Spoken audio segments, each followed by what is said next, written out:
Hey guys, welcome back. So we're in the technical video section today and we're talking about the triple top, the triple bottom pattern. As always, my take on it, how I think it does or doesn't work, what I think the other side is thinking about it, and also we're gonna have a little look at the textbook definition to see what the official line on the triple top, triple bottom pattern is.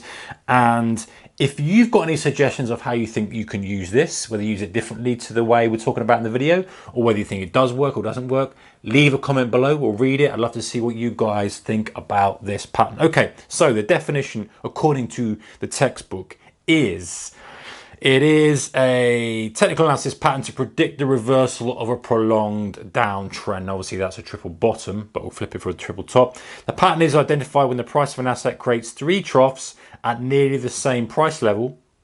The third bounce off the support is an indication that buying interest is outweighing selling interest and the trend is in the process of reversing. Now that's the official line. Let's have a look at it. Let's draw it on the chart and then let's talk it through. So the triple top pattern.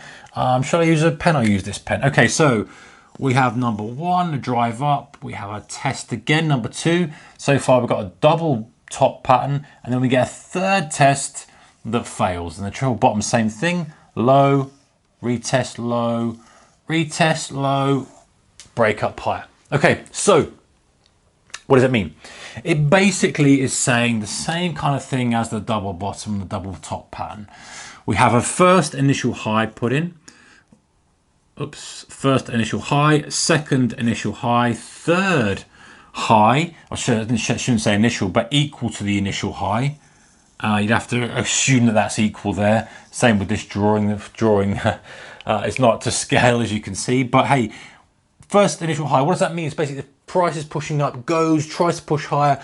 Buyers then are not perceiving any higher than this. So anything more than that as value to buy. And as such, they don't buy. And because of that, they don't become aggressive, which means they don't get the extra price print above that level. Same with the sellers. It gets to the point where sellers think, you know what, this is quite good value. Perceiving that as good value, they are sitting there a bit more aggressively. They are prepared to pay for that, and that kind of equilibrium then turns. So we get that at point one, we get it again at point two, and then that's a double top pattern. A triple top is probably more powerful because at the end of the day, it's testing it again for a third time. It's almost the bulls haven't given up at this point here. They're still having one more attempt to drive it higher.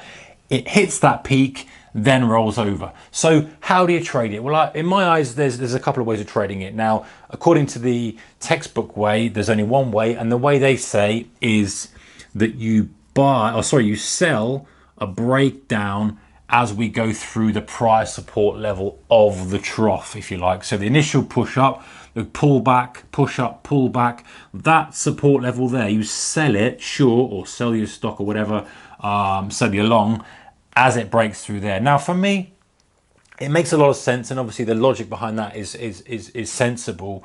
However, sometimes you've got to weigh up the pros and cons of being a little bit more aggressive, taking a little bit more risk, depending on what you're trying to achieve. Now, this might be quite nice actually for a swing trading perspective, because you'll want to see when the sentiment has changed. That's the same with all the chart patterns. All you're looking to do is locate the position where the sentiment has changed from bullish to bearish, and hopefully front run that and assume that people are going to come afterwards, after your trade, to push it in the direction that you want. So the idea here is you're shorting it, people are recognizing it there, their stop's going to be triggered and it's going to drive lower.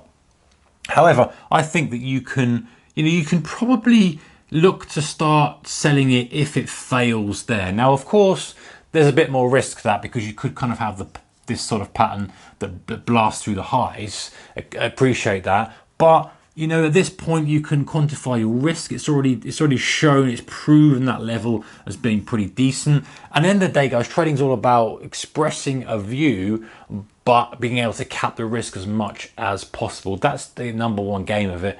There's no point in having a view if your risk is going to be massive. So I'm always looking to express the view and to somehow quantify that risk in a sensible level. Now, obviously, if you're going to go short here, you're probably going to have a stop here, so it's going to be reasonably wide for you. Like I say, okay for a swing trading. In fact, you could probably trade that off an hourly and then kind of extrapolate that into a daily, weekly, whatever you want to do from a swing trading perspective. If you're day trading it, however, that might be on a 1 or a 5 or a 3 or something tight like that, even a 15 broad. maybe that's going to be a bit too much, especially on a 15-minute. You know, how much is that really going to do? Perhaps there's a gap there or something. So you're going to have to adjust it depending on the conditions of the market. But for me, it makes sense to maybe have a nibble here with a stop above there, then maybe look to add aggressively as the trade starts to go in your favor, tighten up the stop a bit or keep it in the original place, you know, however, you know, you see fit. So that's a triple top. Same for the triple bottom, just flipped on its head. The test to the downside, the second test, the third test. Now, what we didn't talk about in the textbook or the official line is that when you get the first push, the second push, the third push, I quite like this pattern where it just pokes through the low, just slightly, because that means I can quantify my risk so much tighter. It means I can take it along as we push through there, back through the low. My stop can be kind of here, and it's a little bit more, a little bit tighter. It's going to get less frequency of profitable trades. But you think of the risk reward ratio you've got on that, you're already well in profit as it breaks to the official level. So really, the textbook guys who are all buying it there are going to help. And to be honest, I wouldn't be shy about scaling some of my position now into those textbook buyers, thinking that, well, if it doesn't work, I've still got some off the table anyway. I've taken advantage of the textbook strategy. So that's the triple top, triple bottom. Let me know what you think about that. Do you think that's the right way of approaching it? Does it work for you? Have you got an extra twist or an extra flavor to add to it that works in your trading? Or do you think this is a completely useless chart pattern, occurs too often to be important and is probably too basic to be profitable? Let me know your thoughts in the comments below. If you like this video, give me a thumbs up. And if you want to see more of these kind of videos, technicals, psychology, discipline, strategy, all that good stuff, then subscribe and look out for more videos from me. See you later, guys.